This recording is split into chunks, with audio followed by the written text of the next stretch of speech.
Olá, bem-vindos ao Papo de Bebê. E hoje nós vamos conversar muito com você, pai, você mãe, convidada muito especial. E eu tô aqui com a Carol Otano, minha companheira, minha amiga, para conversar hoje bastante. E aí, Carol? Boa tarde, tudo bem? Prazer estar aqui novamente. Mais uma vez vou me apresentar, pode ter alguém chegando por aqui hoje. Meu nome é Carol Otano, sou fisioterapeuta, especialista em neuropediatria. Atuo nessa área desde o meu tempo de recém-formada, então há um pouquinho mais de 17 anos, sempre cuidando de crianças. Então, essa ideia juntamente com o Fábio, surgiu por esse amor que a gente tem de cuidar de crianças, né, da vida inteira. E estamos aqui com o objetivo de trazer informação para os pais, mamães que estão nos assistindo. Então a gente já quer convidar quem está em casa, se tiver alguma dúvida, mandar uma perguntinha lá no chat. A gente está com o chat aberto aqui hoje para poder falar com vocês. Ou também podem nos encontrar depois. Mas hoje estamos muito felizes em receber uma convidada muito especial. Especial pelo talento, especial pela qualificação, pela pessoa que é.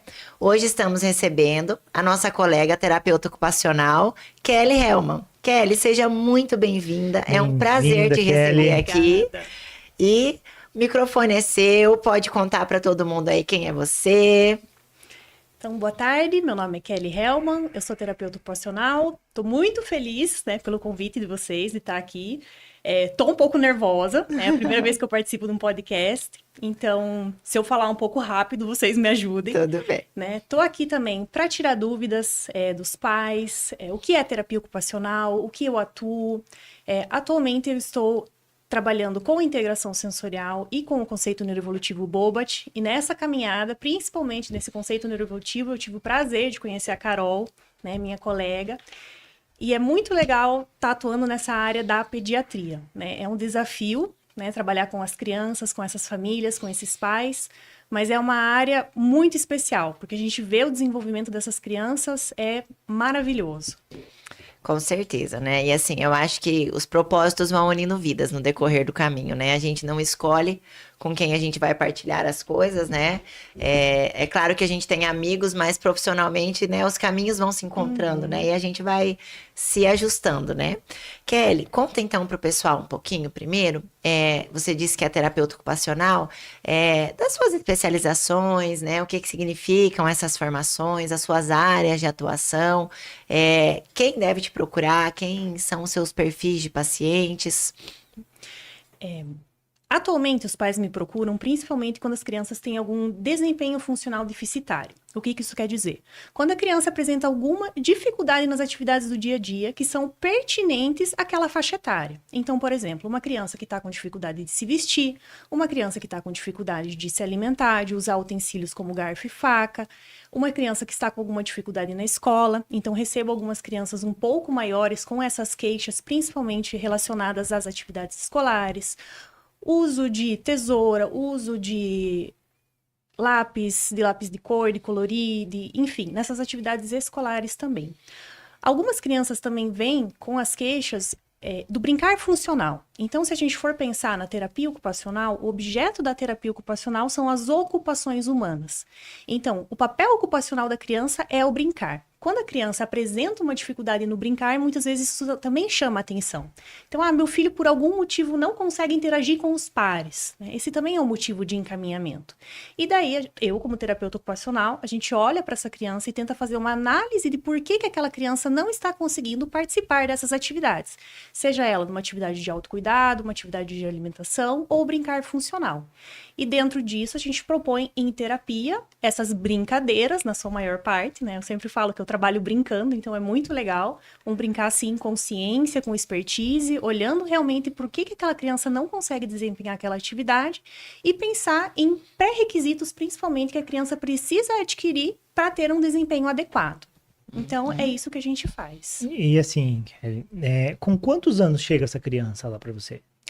Hoje eu atendo uma faixa etária bem extensa, então de crianças de 6 meses até 12, 13 anos, justamente por conta dessas dificuldades muitas vezes que as crianças apresentam. Então, um bebê que tem uma dificuldade na integração bilateral, que não consegue segurar objetos, que não olha, não foca na linha média, então às vezes essas crianças chegam muito pequenas, principalmente por queixas relacionadas ao desenvolvimento motor, e quando um pouquinho maiores, queixas funcionais realmente referente às atividades do dia a dia.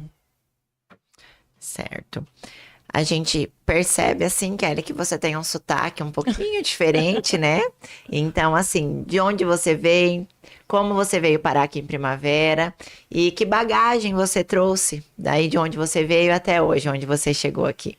Então, eu sou formada pela Universidade Federal do Paraná, né? Então, eu sou de Curitiba, das terras frias e cinzas de Curitiba, né? Vim parar aqui nessa terra quente, que é o Mato Grosso, né? Eu tô aqui em Primavera há 4 anos. Sou terapeuta ocupacional há 14 anos, então também tenho aí uma bagagem, né? Um pouco extensa, né? Na profissão. Voltando um pouquinho à tua pergunta, então, eu atuei primeiro em saúde mental, depois eu fui para a área da neuropediatria, depois eu acabei me apaixonando muito por essa área da neuropediatria quando eu trabalhei com ecoterapia, né? Também foi uma formação muito legal que eu fiz, foi muito, muito bacana. E durante a faculdade, eu passei o tempo todo fugindo da neuropediatria, né? É uma frase que eu sempre falo. Não é você que escolhe a neuropediatria que te escolhe. Então, hoje eu me encontro nessa área, né? Gosto muito de trabalhar com a neuropediatria e estou muito feliz em estar em Primavera do Leste, porque aqui tem sol, aqui é quente, aqui tem pessoas muito boas, né? Então, vim para cá para trabalhar. Que legal. Fábio, não sei assim, você não atende crianças grandes lá, Não, né, no consultório, né? Os meus são bebês, né? Eu costumo falar que a gente tá aqui, a Carol faz algo que, por mais que nós somos fisioterapeutas, a Carol é fisioterapeuta, eu sou fisioterapeuta, você até o a gente, né, terapeuta ocupacional, a gente tem o mesmo conselho. Apesar de fazer coisas até com a mesma faixa etária, tanto que a gente estava conversando de ter um bebê em comum, nós fazemos coisas totalmente diferentes, né? Nós temos várias formas de tratar, talvez até coisas que se comunicam, mas com abordagens diferentes. E cada vez que eu venho aqui no podcast, eu aprendo muito com todos os convidados, como a gente teve vários convidados já, e a gente aprende muito, tanto quanto eu aprendo muito com a Carol sobre o que ela faz, e isso agrega muito, né? Então, assim, o meu público é os bebezinhos recém-nascidos até os 6 meses, que quando ele vai começar a chegar para você, né? E esses bebezinhos eles já vão com certas questões a serem resolvidas, e a gente vem para poder ajudar, auxiliar os pais, porque eu acredito muito que quando a gente aconchega os pais, né, porque o pai chega totalmente vulnerável, ele chega lá totalmente frágil, por não saber o que fazer, e a gente acolhe esse pai. Então, assim, como que você olha esse acolhimento aí dos pais que chegam? Eles chegam muito desnorteados para você? Geralmente eu percebo que o adulto, no geral, ele não tem muita paciência de lidar com a criança, né? Então, a criança, por algum motivo, né? As nossas crianças, as crianças que chegam para terapia, são crianças que têm alguma dificuldade, sim.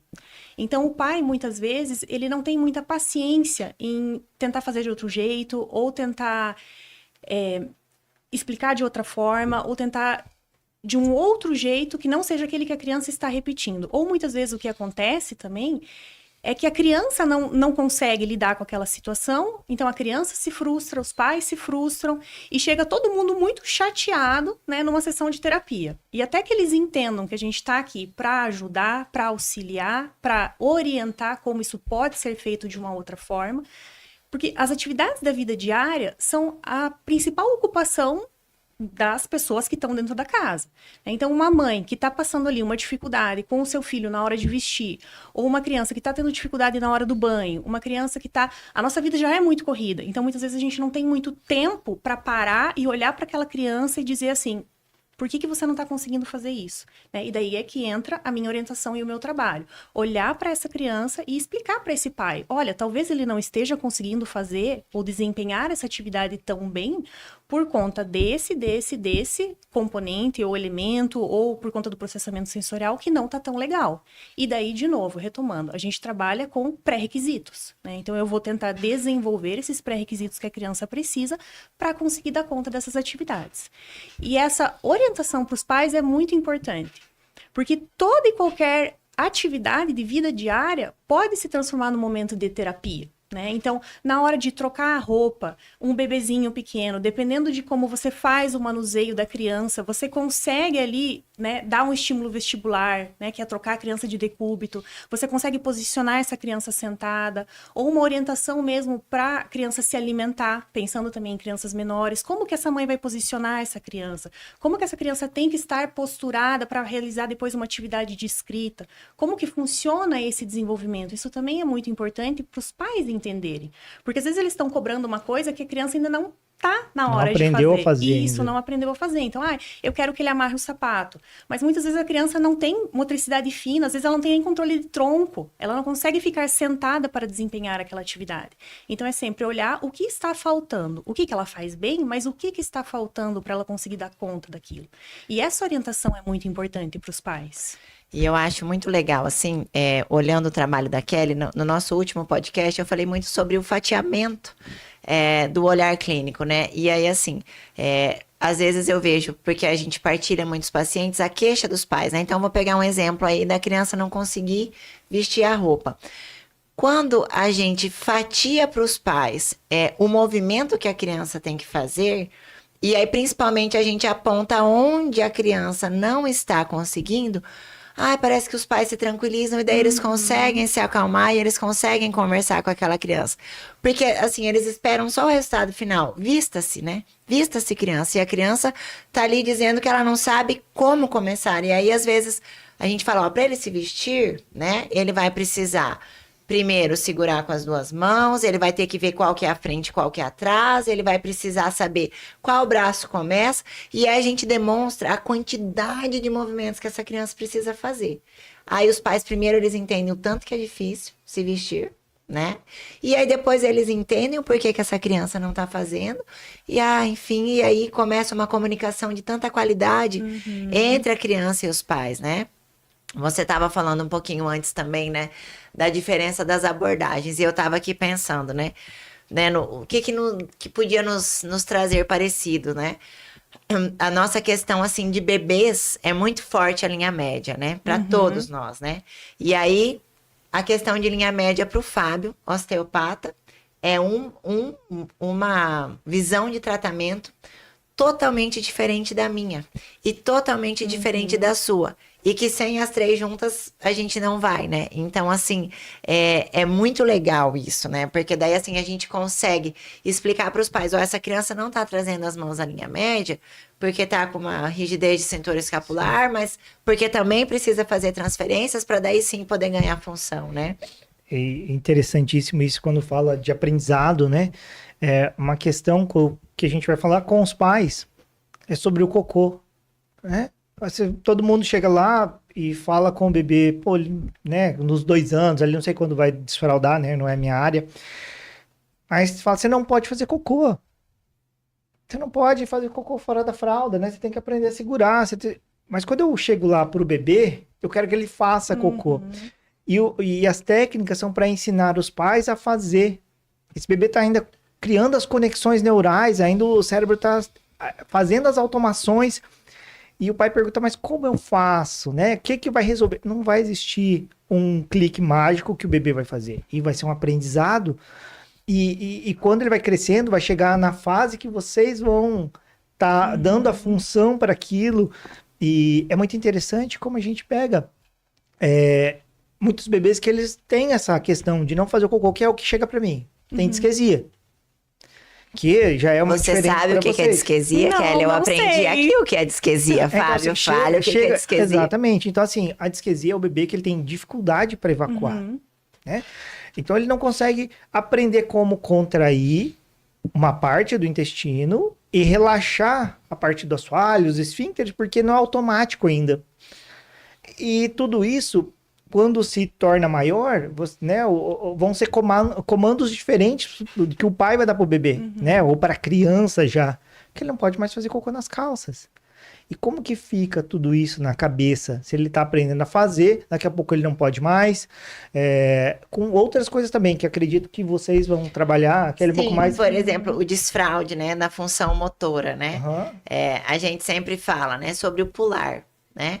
Quando a criança aprende a pular, não necessariamente não é uma regra, né, ali fixa, mas quando ela aprende a pular é quando ela aprende a ativar o core dela por completo, automaticamente ela faz contração voluntária dos esfíncteres, e se ela faz contração voluntária dos esfíncteres, então, aparentemente, aí sim ela está pronta para controlar o xixi e o cocô de forma voluntária, né? Então, aí já é um olhar motor, né? E pensando, né, contribuindo com a parte da integração sensorial, o que é muito importante é a criança conseguir perceber isso. Então, isso a gente chama de interocepção. Então, é a criança entender o que está acontecendo dentro dela e conseguir, de alguma forma, resolver o problema. Ou nomear o que ela precisa, ou resolver. Eu estou com vontade de ir fazer cocô. Então, eu sinto o meu intestino, eu sei o que está acontecendo, porque o que a gente percebe? Quando as crianças são pequenas, elas choram. Os bebês, eles choram por qualquer motivo. Mas quando a criança, ela começa a entender, e esse amadurecimento neurológico, motor e de processamento sensorial acontece, a criança, ela vai sendo capaz de executar as atividades do dia a dia, entre elas o uso do banheiro.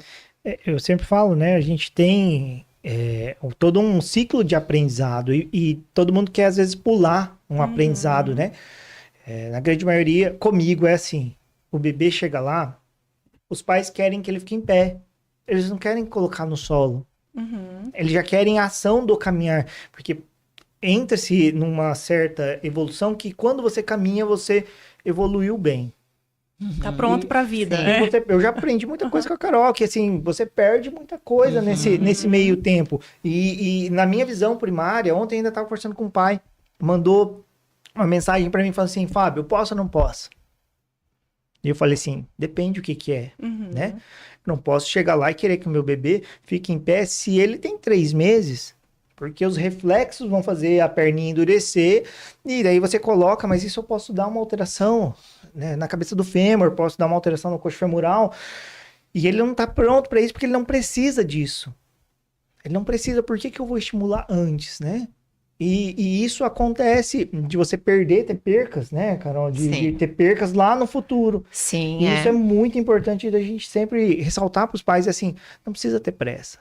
Tudo tem seu tempo. Sim. E toda fase motora tem sua função, né? Toda fase motora. E assim como também é muito importante você oportunizar, não só oferecer o estímulo, não oferecer o estímulo antes, então, por exemplo, colocar a criança muito pequena em pé, mas deixar de ofertar certos estímulos, né? De novo, puxando para a parte sensorial. Então, hoje em dia a gente tem, né? Não pode se sujar, não pode colocar a mão aqui, não pode, né? A gente veio aí de uma ressaca de pandemia ainda, né? Sim. Então a gente atende muita criança com esse tipo de...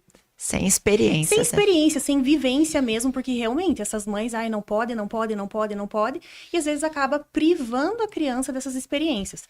Seja um estímulo vestibular, então de deixar essa criança no solo e deitar de barriga para cima, de barriga para baixo, fazer as trocas posturais, mas também principalmente no tato, né? Então são crianças que não têm esse estímulo tátil porque elas não tiveram interação com, muitas vezes, com terra, com grama, com areia, com massinha, com...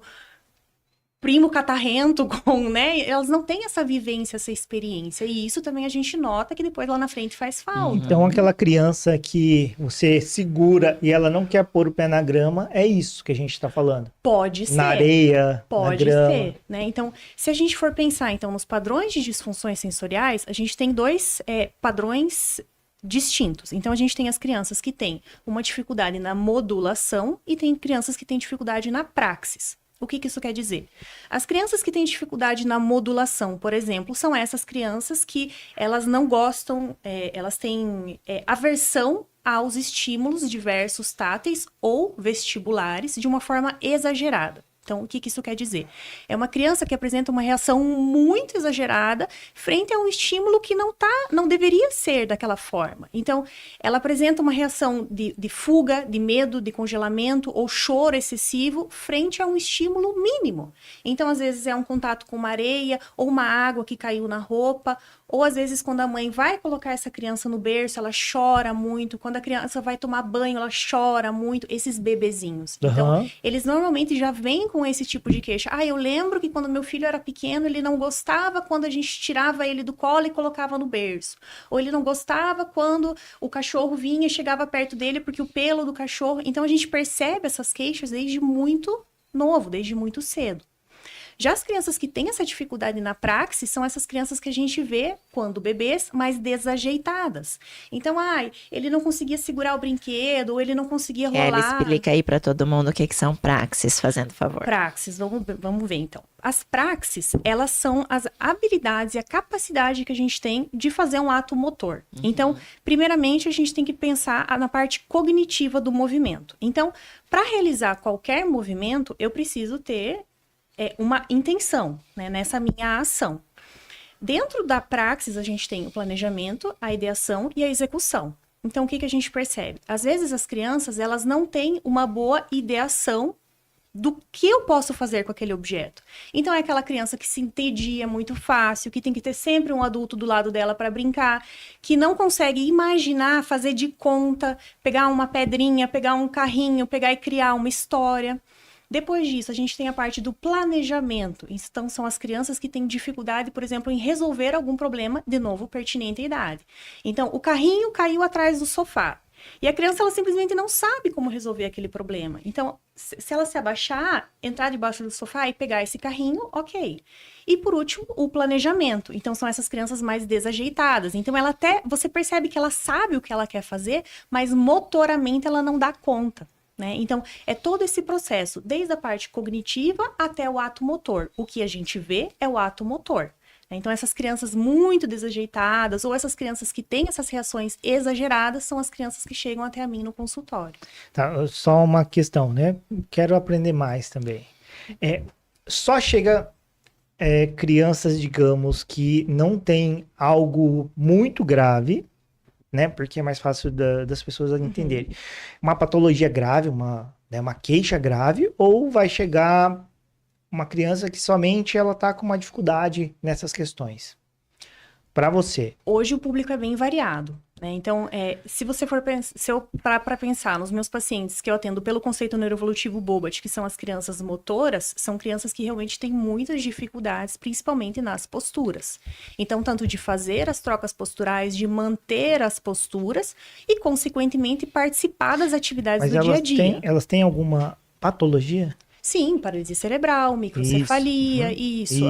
E as crianças que têm essa dificuldade mais relacionada à cognição ou à parte sensorial são as crianças com TEA, né, do transtorno do espectro autista. Então, hoje o meu público é basicamente esse público bem...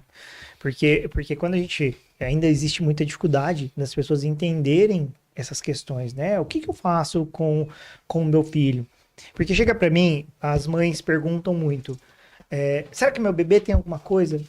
Se ele não faz algo que ele deveria estar fazendo. Eu falo, a gente ainda não pode responder isso, né? Porque não chegou na fase. E na grande maioria a gente espera que não tenha nada. Mas todo mundo ele já fica preocupado, porque hoje em dia tem muita informação. E você chega, joga no Google e o meu bebê não está levantando o braço. Pô, tem algo gravíssimo com o seu bebê. É a primeira coisa que chega lá, né? Então, eu acredito que chega para todo mundo. Sim, essas mães, assim, cheias de dúvidas. E, principalmente hoje, como na nossa cidade tem um número muito alto de autistas, né? E assim eu vejo também, né? Igual a Kelly falando dos bebês com essas disfunções sensoriais, né? Um pouquinho antes de começar, você estava nos contando de uma criança que chorava sem cessar, né? Então, quem sabe não era uma disfunção sensorial. E o que eu acho importante a gente reforçar, e a Kelly pode me ajudar também, que nem sempre uma disfunção sensorial vai estar associada a um autismo, né? Não necessariamente uma criança com disfunção sensorial, ela tem algum transtorno ou ela tem alguma síndrome. Às vezes ela só tem a disfunção sensorial, vai para terapia ocupacional, vai para as outras terapias, né? Faz essa regulação e pronto. Carol, só explica um pouquinho melhor o que que é uma disfunção sensorial. Bom, a disfunção, o que que são os sistemas sensoriais, né? Tato, paladar, olfato, gustação, então essas são as funções sensoriais. Por algum motivo elas podem ser diminuídas ou elas podem ser exacerbadas, né? Então, por exemplo, vamos pegar assim a mais comum que a gente consegue perceber melhor a função do tato. Se tem um tato exacerbado, algumas coisas que essa criança toca causam muito desconforto para ela. Então, vou dar o exemplo da areia, por exemplo. Para quem tem uma hipersensibilidade no tato à areia, quando ele pisa na areia, dá uma sensação ruim. Vou dar um exemplo meu. Eu não consigo tocar em polvilho. Me arrepia até, sabe? Então, assim, né? Eu tenho uma questão sensorial com o polvilho, sabe?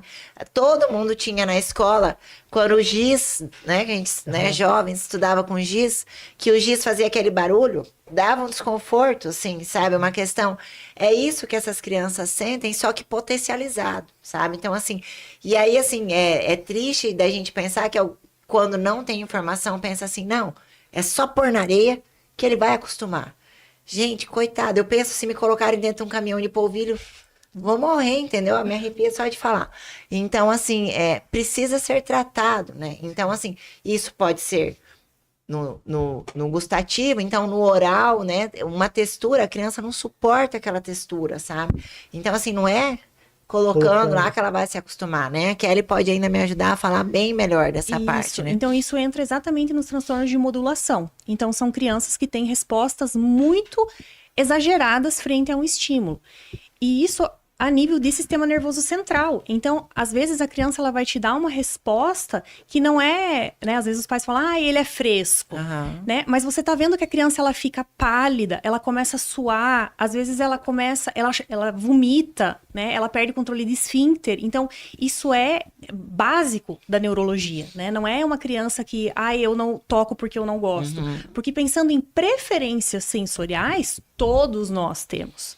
Eu não gosto da textura do mamão, né? Mas eu tenho que comer mamão porque tem que comer mamão, eu sou adulta, né? Mas isso para as crianças é muito difícil. E quando acontece essa disfunção realmente do processamento sensorial, que é a modulação, essa dificuldade na modulação, que é dar uma resposta adequada frente a um estímulo, aí a gente vai ter essas queixas. O que é importante a gente ressaltar? Para ser considerada uma disfunção de integração sensorial, a criança ela tem que ter uma resposta o tempo todo. Tem que ser condizente. Então, não é, ele não gosta de pegar no slime, então ele tem uma disfunção de integração sensorial. Não é assim que funciona. Talvez ele só não goste do slime, assim como eu não gosto do mamão, você não gosta do polvilho. E tá tudo certo. A gente sempre tem que respeitar a individualidade dessa criança também, que é um ser humano, que tem vontades próprias, que tem coisas que ele gosta, tem coisas que ele não gosta. E às vezes o que faltou foi a exposição, foi a experiência. Então, não adianta eu oferecer uma vez, a criança não vai querer brincar com aquilo, ela não vai querer encostar, né? Pensando na parte da alimentação.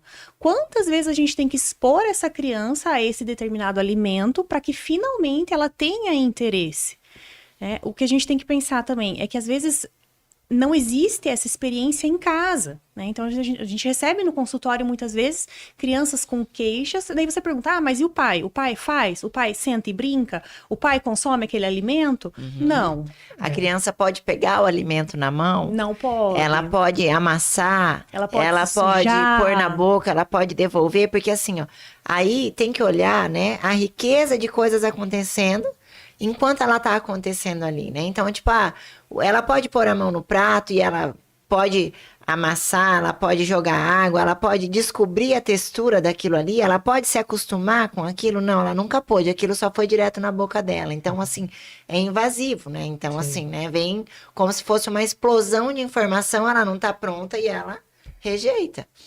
Eu vejo muitos pais, eles têm um paladar seletivo, né? Às vezes um paladar infantil, e eles querem exigir que a criança coma algo. Ele não tá comendo brócolis. Você come brócolis? Ele não come. Então é impossível chegar nessa conclusão, porque o exemplo também não vem, né? Não vem de casa. É difícil você pegar algo que não exista. Eu sempre falo uma questão. aí conversando isso sem ser terapêutico, né? Com algumas mães, alguns pais, o meu outro filho só come miojo, por exemplo. Não existe criança que goste de miojo, porque miojo só existe porque você comprou e deu para ela. Se ele não estivesse na sua casa, você não teria experimentado, né? Quanto qualquer outra coisa, Coca-Cola, você dá se você acha que ele vai fazer bem, mas tem várias pessoas que para ela é tão comum comer aquilo que pro bebê vai comer também. E assim, ó, você falou que nem é falando da parte terapêutica, mas você pode falar isso como terapeuta, porque a gente utiliza na terapia a técnica de imitação. Às vezes, quando a gente não consegue uma boa comunicação com a criança, a gente faz imitação. Eu faço e ela se espelha em mim e ela faz, né? E se eu, dentro da minha clínica, consigo fazer isso, com certeza em casa, que comigo a criança passa 1 hora, as outras 23 passam em casa, imitando, se espelhando naquilo que o adulto está fazendo. Então, assim, né, é terapêutico, sim, é comprovado que a imitação, ela é, sim, é o maior reforçador de comportamento. Maior não, né? Mas um dos principais reforçadores de comportamento da criança, né? E também dá oportunidade para a criança, né? Eu acho que isso é muito importante que você falou, né, Carol? De permitir que a criança explore, seja o alimento, seja a roupa, seja... De novo, eu sei que muitas vezes a gente não tem tempo, mas final do dia, final de semana, deixa a criança vestir a roupa do jeito que ela entender, deixa ela brincar com a comida, deixa ela explorar um outro material, uma outra textura, um outro movimento, né? A criança, ela é uma cientista. Ela descobre o mundo brincando. E muitas vezes o adulto, ele poda. Porque a gente veio de uma geração, né, que muitas vezes, não pode brincar com a comida. Senta direito. Criança não pode isso, criança não pode aquilo. E a gente já sabe, hoje, né, com todos os estudos, que quanto mais a criança brinca, mais a criança experimenta, mais ela se desenvolve, mais acontecem sinapses. E a neuroplasticidade ali, nos primeiros anos de vida, é fantástica. Então, é muito importante deixar com que a criança faça, né? E o adulto, muitas vezes, tem a péssima mania de fazer pela criança. Então, vem aqui que eu te visto. Você não sabe colocar seu sapato. Deixa que eu coloco sua meia. Você ainda não faz direito. Deixa a criança tentar. Eu lembro que eu tenho uma amiga que ela falava assim, eu deixo a minha filha lavar a louça. Eu tenho que lavar tudo de novo depois, mas eu deixo. Que maravilhoso, né? Porque se ela não deixar, quando for a época dela ter que lavar a louça, ela não vai gostar de lavar a louça. Porque ela lava hoje como uma brincadeira, ela lava hoje como uma coisa lúdica, né? Para pertencer à família, para imitar a mãe, né? Então, olhe como esse ambiente domiciliar é rico, né? Como essas ocupações do dia a dia podem, sim, também ser terapêuticas. Né? Eu acho que isso é muito importante. E a gente percebe, né, na família mesmo da gente, assim, você não gosta de cozinhar, porque minha mãe não cozinhava, então eu não gosto de cozinhar. E a outra que já cozinhava, ela adora cozinhar, porque minha mãe fazia tal comida lá, e aquilo lembra afetivamente aquela comida, Isso, né? então pensando também no processamento sensorial, como essas emoções afetam também, né? Então, voltando de novo, as disfunções de modulação. Então, são sensações que a criança tem que são extremamente aversivas. O vômito, né, a sudorese, então a criança ela fica muito nervosa, ela fica muito irritada, e o contrário também é verdadeiro. Quando a criança é exposta a uma atividade que causa prazer, que é legal, que ela se sente acolhida, né, dentro dos erros e acertos dela, como isso vai fazer com que a criança tenha mais interesse ainda em participar das atividades do dia a dia. Porque vamos combinar, né? Ninguém lava louça porque gosta, né? A gente lava louça porque tem que lavar louça. E quando a criança se sente incluída nessa rotina e tem essa lembrança, né, esse afeto, esse cuidado dessa mãe que deixou, que fez ela se sentir pertencente à rotina da casa, isso também faz muita diferença. E aí, assim, outra coisa, a gente falou bastante, né, das sensações exageradas, mas a gente pode ter as sensações diminuídas, né? Por exemplo, uma criança que se bate, que se corta, que se machuca e nem percebe, né? Então, assim, ela tem aí um sensorial diminuído, que isso daí também não é bom, né? Porque, assim, ele precisa ser na medida, né? Tudo feito sobre medida ali para funcionar. Então, assim, ele se queima e não percebe, né? Ele se bate e não viu, se cortou, não sabe aonde. Então, Tá roxo assim, e não tá viu. roxo, não sabe aonde, entendeu? E daí essa criança chega com a queixa pra mim, ele troca o chinelo, ele não sabe o lado da roupa, Aham. ele não consegue lavar a cabeça porque tá lavando a barriga, né? Então é Sim, esse tipo de aham. queixa que vai chegar pra mim no Porque daí, assim, o consultório. que atrapalha, além, assim, né, da preservação do indivíduo, né? Uhum. Assim, calça um chinelo de cada pé, um pé de cada tênis e não percebe, né? Então, assim, vai ser um adulto lá pra frente com muitas dificuldades, né? De se organizar no trabalho, de ter uma rotina, de conseguir ser funcional, de ser produtivo naquilo que faz, né? Então, assim, Quanto o excesso também pode ser, Carol? O excesso de ter um hiperfoco naquilo, de ser muito Sim. regrado. sim, porque daí, assim, se às vezes eles são muito doutrinados, assim, e muito limitados, quando sai uma vírgula fora daquilo que ele é planejado, ele se desorganiza inteiro. E aí, principalmente as crianças no espectro, né, que daí para elas é importante a previsibilidade, o planejamento, quando você vai sair com ela da rotina, você precisa dar a Avisar. previsão antes para ela poder se organizar. Mas as crianças que não têm nenhuma síndrome nem nada e que não têm a possibilidade dessas experiências, elas se perdem inteira quando, por exemplo, às vezes a gente faz uma atividade com uma criança com pouca experiência, sem diagnóstico nenhum. Então, hoje nós vamos subir esses 3 bancos, o amarelo, o azul e o vermelho. E aí, durante 3 dias, a gente brinca assim. Na próxima vez, se eu troco os bancos de lugares e faço a mesma atividade, vira um obstáculo. Então, é a criança que se troca, que só gosta de brincar num parquinho. Só Sou em eu um. na vida. Eu falo que assim, eu venho com o combo, né? Eu tenho assimetria de criança, por isso que eu trato. Não, mas é verdade. Eu gosto de tratar as crianças para ela não sofrer o que eu sofri. É de verdade isso. Eu não troco. Se eu vou por um caminho, eu vou todos os dias no mesmo caminho. Eu não gosto de trocar desse caminho. Então, assim, tem várias coisas que eu replico, aquilo se sai. O horário é pontual, então eu entendo muito sobre as crianças, principalmente que eu trato, porque eu tenho muito daquilo, né? Quando falo sobre torcicolo, tava falando essa semana, eu fiz um story e falei, eu olho bem para esse lado e eu não olho bem para esse lado, porque meu nariz tá aqui, ele não vira mais. Então eu começo a entender mais das crianças. E essa é a sugestão que eu posso te dar, daí, como adulto, indivíduo saudável e independente.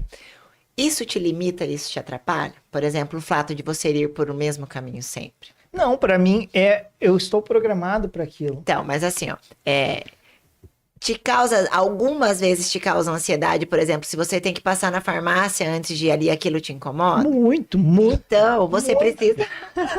Incomoda muito. Eu odeio sair da programação. Então, assim, a sugestão é que você comece a cada dia fazer um caminho diferente. Penso, eu já fico Já tá estressado. Começa a suar frio já.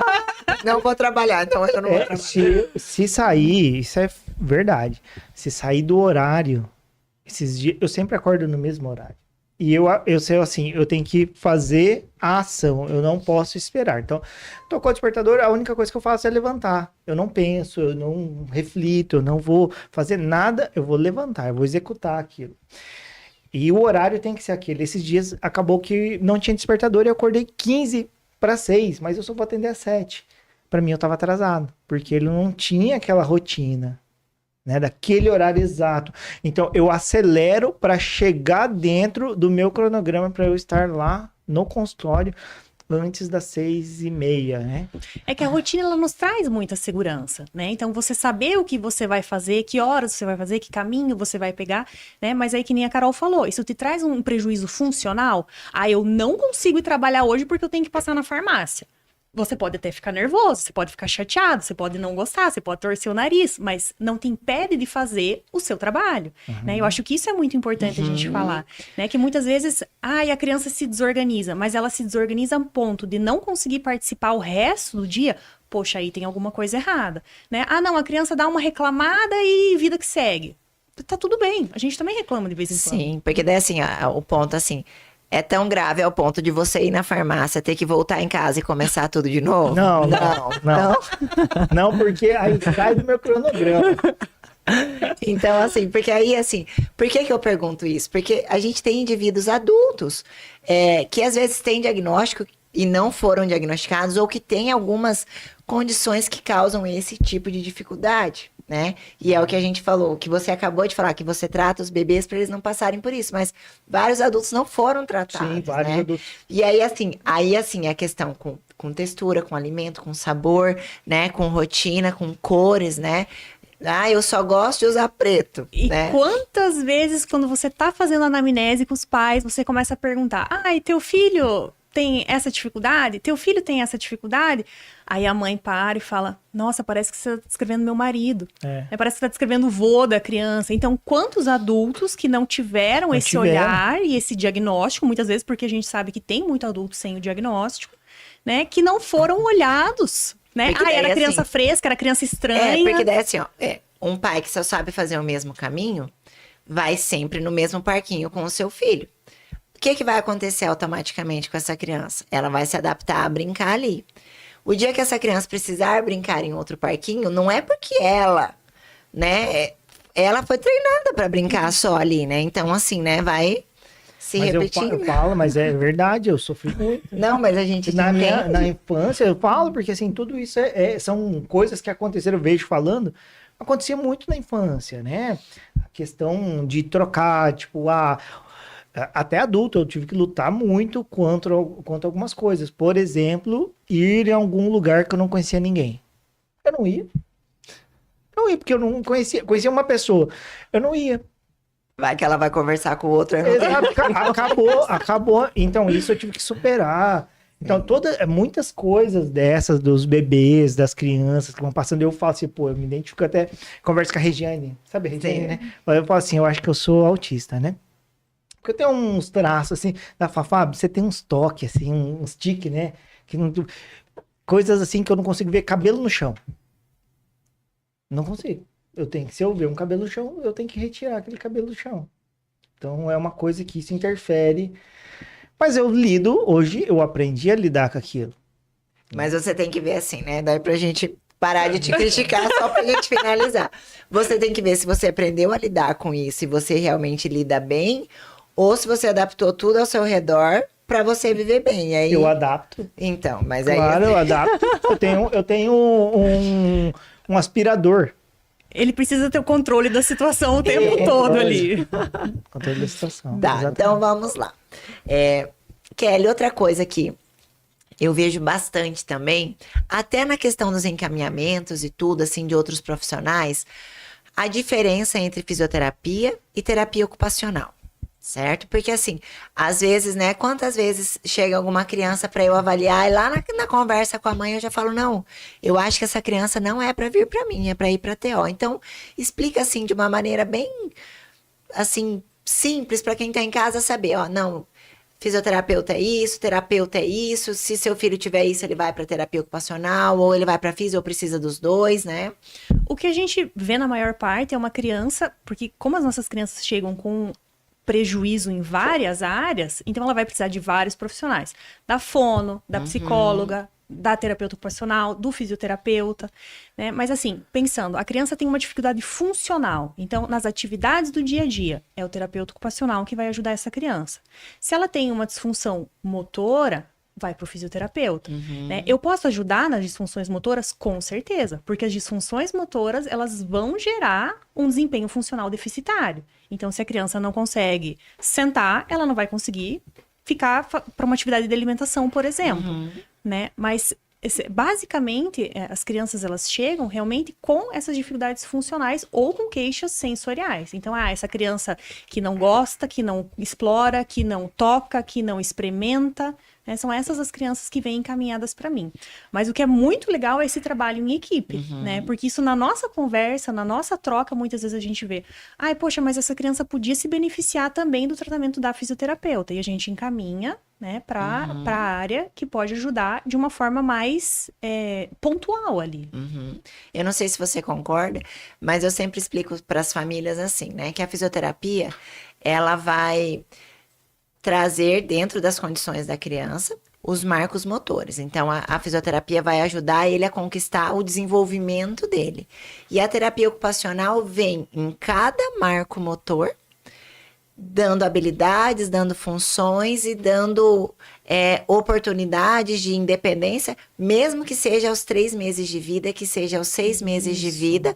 A terapia ocupacional, ela vem lapidando aqueles marcos motores, tornando funcionalidade para cada marco.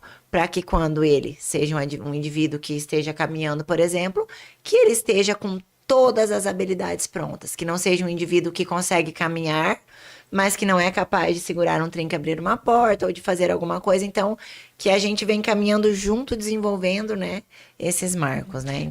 Então, pensando nisso, né, hoje a gente tem algumas avaliações muito legais que a gente usa, né? Então, pensando, por exemplo, na PED, que é o Inventário Pediátrico de Disfunção e de Avaliação. Então, essa criança, ela está se desenvolvendo comparado com os pares? Né? Ela está muito atrasada, né? O Fábio comentou assim, então o que eu espero de uma criança de 6 meses? O que eu espero de uma criança de 1 ano? Então, dentro dessa avaliação, a gente vai conseguir dizer para o pai, olha, ele está atrasado nessa e naquela habilidade. Então, ele ainda não é capaz de fazer. E por que ele não é capaz de fazer? Daí, a gente vai voltar um passinho para trás e pensar nos pré-requisitos. É uma desordem de base sensorial? É uma desordem de base motora? É porque a criança não tem cognição para realizar aquilo? E daí, de novo, entra o trabalho da equipe, né, que é muito importante todo mundo olhar para aquela criança e cada um dentro da sua área de atuação dizer, né, por que aquela criança não está conseguindo fazer isso. E daí é legal a gente pensar também nesses marcos e nessas habilidades que são esperadas para cada idade. Então, de criancinhas, de bebês de 1 mês, 2 meses, 3 meses, até crianças mais velhas. Então, eu espero que uma criança de 8 anos seja capaz de amarrar o sapato. Eu não vou esperar isso de uma criança de 6, de 7, enfim, né? Então, a gente saber se guiar muito por esse processo neurológico de maturação. E o que eu percebo, às vezes, também na dificuldade dos pais, é que eles não têm uma comparação com o típico, muitas vezes, né? Então, às vezes, quando a criança está lá na escola, aí a professora que fala, mas ele não faz igual os amigos. Ou quando vai levar num aniversário, mas ele não faz igual os pares. Porque os pais, eles perdem essa referência do que é esperado para cada idade. Esse papo de cada criança tem seu tempo não é bem assim, né? A gente tem, sim, ali uma margem de erro para mais, para menos. Uma janela, né? Uma janela, mas não é assim, ele não falou até os 3 anos. Algo de estranho está errado. É que tem um limite, né, para tudo, né? Se chegou uma fase que não aconteceu, tem coisas que vão passar do tempo. E também tem uma perca, né? Se eu deixar passar demais, né? Com certeza. A gente conversou até na outra vez com a doutora Bárbara, né? Assim, um prejuízo muito grande a criança caminhar com 1 ano e 6 meses? Muito grande, não. Mas com 1 ano e 6 meses, ela já deveria estar com a marcha bem estabelecida, com um equilíbrio bom, com uma base bem fechada. Aí ela vai fazer isso com 2 anos. Com 2 anos, ela já deveria estar fazendo outra coisa, em cima dessa função de marcha. Então, esse atraso, ele vai se postergando. E aí, quando entra para uma vida maior, um pouquinho ali, de 3, 4 anos, que começa a ter convívio escolar, que começa a destoar das outras crianças, 6 meses de desenvolvimento é muita coisa. Porque em 6 meses eles aprendem muita coisa. Então, assim, por que não estimular a criança? Por que esperar, né? Ela não vai ficar no consultório eternamente. Sempre, né? Ela vai lá, a gente vai ajustar a janela motora dela, vai dar um incentivinho para ela atingir o marco motor dela, ver se ela não tem mais nada e alta, sabe? Então, assim, não é uma criança que vai perdurar em consultório, que precisa fazer terapia para sempre. Às vezes, ela só precisa de um ajuste, de um componente de movimento que ela não tem. Um pré-requisito. Exatamente. E que aí é um ajustezinho só que precisa ser feito. Então, assim, não entendo, né, por que não fazer a intervenção, né? Porque aí depois a criança tem o desenvolvimento dela normal, sem nenhum atraso. Porque fez aquele ajuste e pronto. Mas se não fizer, ela vai... Mas os pais, eles também podem levar os seus filhos sem ter nenhuma queixa. Porque eles também não sabem se tem uma queixa. Claro. Né? Preventivamente, ele pode chegar lá e falar, olha, eu queria saber se está... Até porque é muito mais lógico, digamos assim. Porque, por exemplo, se chega pra mim, eu bato o olho, eu olho, a cabeça tá torta. Eu sei, eu olho ali, eu já olho ali, a orelha não tá na posição tal. Eu só vou medir. Agora, quando é o pai, ele já chega pra mim, os bebês chegam pra mim lá com 3 meses. E na grande maioria todo mundo falou assim, não, isso aí vai voltar. E pau que nasce torto não se endireita, né? A não ser que os pais cuidem. E não é que tem que ser lá comigo, mas ele tem que cuidar. Porque se um lado tá mais que o outro, é uma balança, né? Então não custa nada. Às vezes olhar para esse ponto antes de acontecer, antes de ter um atraso, do que depois chegou 3 anos e não começou a falar. Isso a gente percebe com famílias cujo filho mais velho é atípico. Então, por algum motivo, por alguma condição de saúde, porque a criança tem TEA, porque a criança tem microcefalia, porque a criança tem paralisia cerebral, porque a criança tem alguma malformação, o primeiro filho, mais velho. Quando nasce o segundo, às vezes a criança tá com 1 mês, a mãe tá com ela no consultório. Dá uma olhadinha pra mim? Você consegue avaliar? Você consegue olhar uma vez por mês essa criança? Então, às vezes, as famílias, elas precisam, né, desse choque, muitas vezes, porque, eu esperei porque a vizinha falou que com 3 anos ele ia...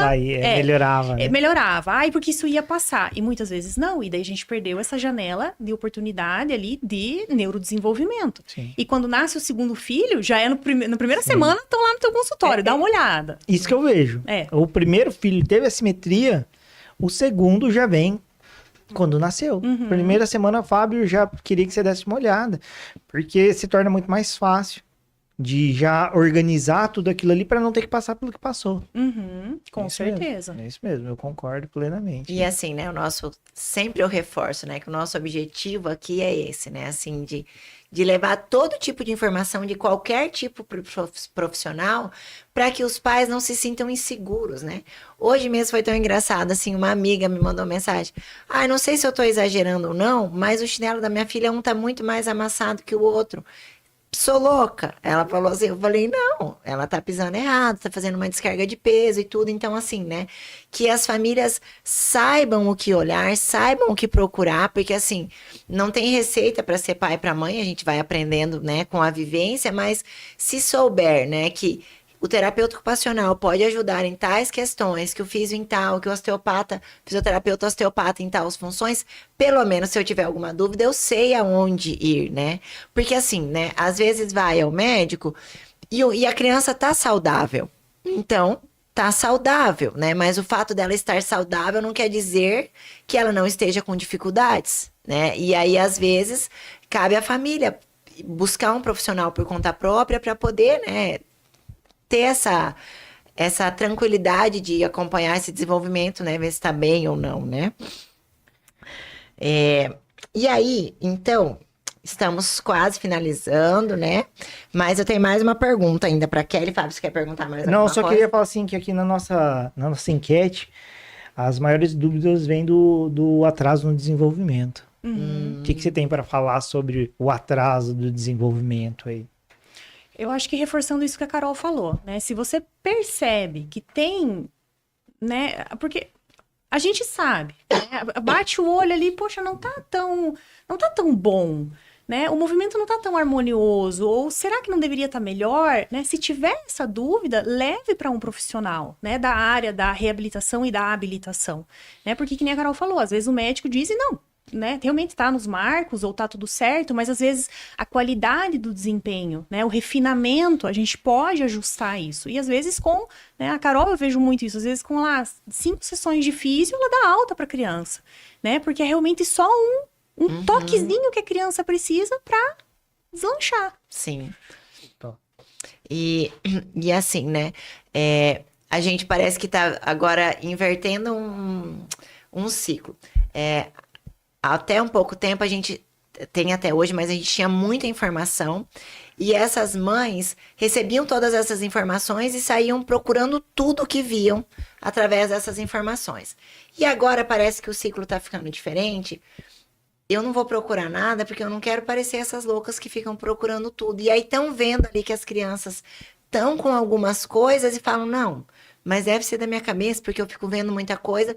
E aí parece que, de novo, essas crianças estão demorando essas famílias estão demorando para acordar e levar essas crianças, às vezes chegam tarde, né? Igual, assim, as assimetrias, depois dos 6 meses, geralmente já é mais difícil, né? Mas muito mais difícil. Chega lá e fala, mas desde que nasceu eu me incomodava com essa cabecinha, sabe? Então, assim, o que eu peço, assim, é que se tem um incômodo, geralmente olhar de pai e de mãe não falha, né? E assim, se você for lá e ele não tiver nada, ótimo, né? Mas não fique com essa insegurança, né? Não fique com essa questão, porque o tempo ele é valioso. Na Pra dúvida, todos. na Na dúvida, dúvida, procure um procura. profissional. Isso. Exatamente. Sempre isso, né? Na dúvida. Qual que era a tua última pergunta, Carol? Se você acha, Kelly, que os tratamentos dos pacientes conseguem evoluir melhor quando os profissionais têm formações parecidas, né? Ou se você acha que isso não interfere, que tanto faz. Com certeza. Eu acho que quanto mais profissionais olhando para aquela criança, utilizando uma mesma abordagem, mais rápido essa criança vai se desenvolver.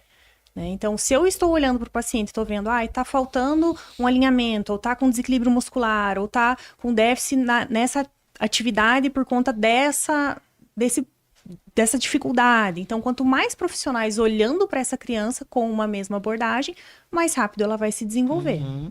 Porque assim, eu e a Kelly temos a formação em Bobat, igual eu como fisioterapeuta, ela como terapeuta ocupacional, mas nós temos o olhar para o paciente, o olhar do Bobat. Então, do conceito neuroevolutivo, né? Então, assim, eu com os meus objetivos, ela com os objetivos dela, mas a gente olha os mesmos componentes de movimento, regulação de tônus e tudo mais, né? Por exemplo, se eu for pensar aqui da nossa área de atuação com o Fábio, por exemplo. O Fábio trabalha as assimetrias, mas ele trabalha muito alinhamento de cervical, de cintura escapular e, por exemplo, cintura escapular é uma estrutura extremamente importante para nós, para poder... De novo, trazer as mãos à linha média, vou dar um exemplo aqui, né? Então, por exemplo, eu sei que o Fábio tem esse olhar, né? E aí eu consigo evoluir bem com o meu paciente, você consegue evoluir bem com o seu. E assim, é uma dificuldade que eu tenho, por exemplo, e assim, não é jamais a questão em compartilhar pacientes, porque a gente sabe da importância de uma equipe, né? Mas às vezes de profissionais que têm formações diferentes, né? E que priorizam às vezes, algumas coisas a gente fica com muita dificuldade de fazer um atendimento. Então, assim, também uma sugestão para as famílias, né? Que às vezes olhem bem os currículos desses profissionais e vejam o que você espera do seu filho, né? E aí você vai entender e perguntar para o profissional se ele tem os mesmos objetivos que você, né? Óbvio que todos os pais vão dizer, eu quero que meu filho caminhe, que não sei o quê, que fique ótimo, que vá embora. Tá, mas dentro das possibilidades... A gente está esperando a mesma coisa? A gente vai trabalhar da mesma forma? Se sim, ok, essa é a equipe que vai ser boa para o seu filho. Se não, você tem direito de ir buscando, de ir alinhando, Sim, né? Eu concordo, porque dentro da minha área, né, dentro do que eu faço, eu sempre busco ter um contato com outros profissionais que estejam falando da mesma linguagem, né? Porque é difícil, se um tem uma visão totalmente oposta ao que a gente pensa, porque tem muita gente ainda que ele acredita que, né, vou falar pela minha experiência, acredita que seja diferente, ou tem opinião, ou às vezes estudou em uma formação diferente e tem uma outra, porque ninguém é dono da verdade, a gente só defende o que a gente acredita porque a gente estudou uma área, né? E assim, não quer dizer que a criança não vai se desenvolver bem com um Sim. profissional que atende por outro método. É porque, às vezes, eu tentando um método e o profissional outro método, nós vamos Bate. ficar ali enxugando gelo, Exato. né? Então, é importante, né, essas informações, porque, assim, quem escolhe os profissionais são a família, né? Então, assim, se a família se atentar a buscar isso, né, às vezes os resultados ficam mais legais. É muito bom até quando a gente vê, assim, o pediatra, né, falar com a Aham. gente. É tão gostoso quando eu falo assim, pô, o pediatra falou que, né, vou dar exemplo, a doutora Isaura falou assim, o Fábio também, né, não falou o Fábio, o osteopata também avalia os crânios, né, a gente conversou com a Bárbara, né, que é pediatra. Então, assim, isso é tão legal quando ela tem aquela mesma visão que você pode ajudar essa criança, porque a nossa visão é só ajudar. Acredito que todo mundo tá aqui para ajudar alguém. Se você trabalha com isso, porque dentro da nossa área, você poderia fazer outras coisas muito mais fáceis do que trabalhar com crianças e bebês e tudo mais. Porque você demanda muito esforço para estar ali trabalhando. Você poderia trabalhar, por exemplo, às vezes eu preciso ficar 1 hora com o bebê no colo. E se eu fosse atender um adulto, não. Eu chegaria lá, fazia meu serviço, terminou, vai embora. Então, se você faz isso porque você ama esse trabalho. E aí você consegue se conectar muito mais com aquilo, né? Com aquela família, com aquela Com aquela criança, né? O que eu acho muito legal também é que hoje os médicos, eles também muitas vezes encaminham, né? Porque a criança precisa de uma abordagem específica, né? Então eu acho que isso também é muito legal. O médico conseguir olhar e falar, poxa, essa criança se beneficiaria com um atendimento de físio Bobat ou de um atendimento de terapia ocupacional com integração sensorial. Então isso também é muito legal. Muito legal. É isso aí, gente. Nosso tempo passou voando. Eu queria agradecer, Kelly. Então, assim, foi muito enriquecedor. Acredito que para muitos dos que estão nos assistindo, isso valeu muito. Entender um pouco mais. E até para mim, para Carol, a gente aprende demais quando vem uma pessoa aqui que agrega muito com o que a gente está vivendo, com a nossa filosofia. Essa filosofia ela é muito importante, a gente está ali por querer estar com o bebê, com a criança, não simplesmente porque o pai está pagando. É muito mais que isso, então isso leva a gente a se doar. Como a gente responde mensagem às 3 da manhã. Final de semana, tira dúvida, vai lá no atendimento no final de semana. Isso a gente faz porque gosta, né? Porque a gente realmente se doa a isso. Então, te agradecer por você trazer aqui seu conhecimento, o que você vive, o que você faz. Isso é muito importante, não só para os seus pacientes, mas isso é muito importante para toda uma sociedade, né? Então, muito obrigada pelo convite, né? Gostei muito, muito de estar aqui hoje, né? Foi muito legal participar. Né? E também deixar aberto, né, para os pais, né, que realmente tiverem dúvidas ou, né, que tiverem, será que precisa, será que não precisa, né? Levem seu filho, a gente dá uma olhada, a gente faz a avaliação, né? Eu acho que isso também é muito, muito importante a gente deixar claro também. É isso aí, Kelly. Muito obrigada pela sua presença. Fábio, mais uma vez, Obrigado, muito Carol. obrigada por estar aqui. Pessoal que esteve conosco também, muito obrigada. Mês que vem nos vemos de novo com mais um Papo de Bebê. Quem quiser mandar sugestões sobre assuntos, sobre temas, estaremos aí com um novo convidado, né? Trazendo sempre bastante informação para quem está em casa. Até mais. Tchau, tchau. Gente.